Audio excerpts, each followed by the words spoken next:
Where do thoughts come from? And do I practice regular meditation? These are two questions that students have posed to me recently. I think since I've talked a lot about the importance of listening to leadership and understanding yourself and your collective unconscious. And so I think the first question, where do thoughts come from, is a very interesting one.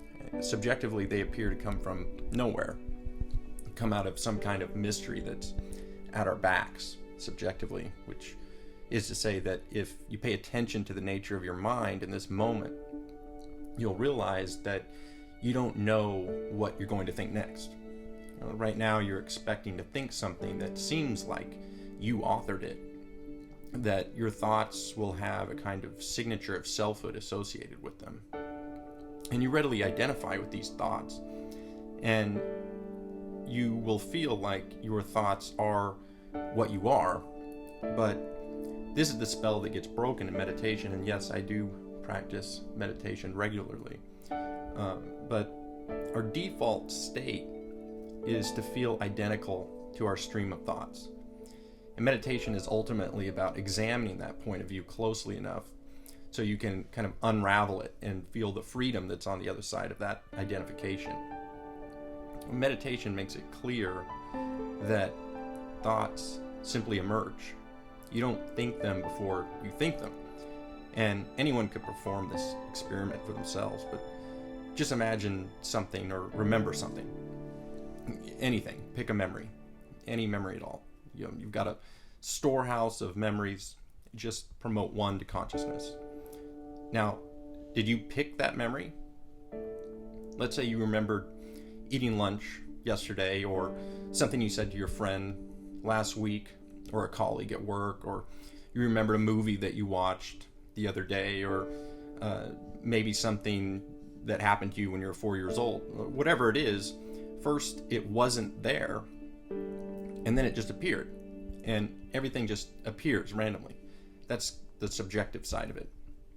Now, objectively, we have every reason to believe that our thoughts are at the bottom, what some part of our brain is doing neurophysiologically. So thoughts are the products of some kind of neural computation and neural representation. Now, as someone heavily influenced by depth psychology, this is where I think meditation exercises are really a good way of getting to the root of who you are, because these thoughts arise and the archetypes represented in them can, from the standpoint of depth psychology and Jungian psychology, can really get you in touch with your collective unconscious, to use a Jungian term. So meditation is, at its core, a basic practice for quieting your mind and getting in touch with your deeper self.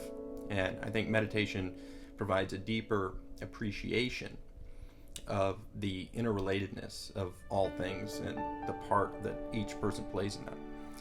And meditation is a great way of listening more deeply so that you can hear how it is from a more profound place. It helps enhance your insights, reveals some of your true nature, and for me, it really brings me a lot of inner peace. And I think the meditation practice is extremely useful in clearing stuff away and letting you see how your mind keeps creating your universe, and how your mind will keep you occupied with its endless storyline of thought forms.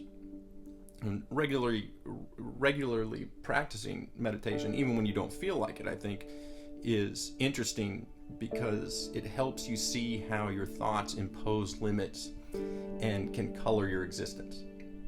So resistances to meditation are your mental prisons in miniature, really. And I think you'll notice after you've practiced meditation for some time that your thoughts are what is creating a lot of your pain and suffering. Your attachments and your aversions to various phenomena in your life is resulting in a great deal of unneeded stress and anxiety. And with meditation, you're able to break free from much of that by just seeing where you get stuck, where you push where you pull, which for me in my life has been a very wonderful and beautiful thing.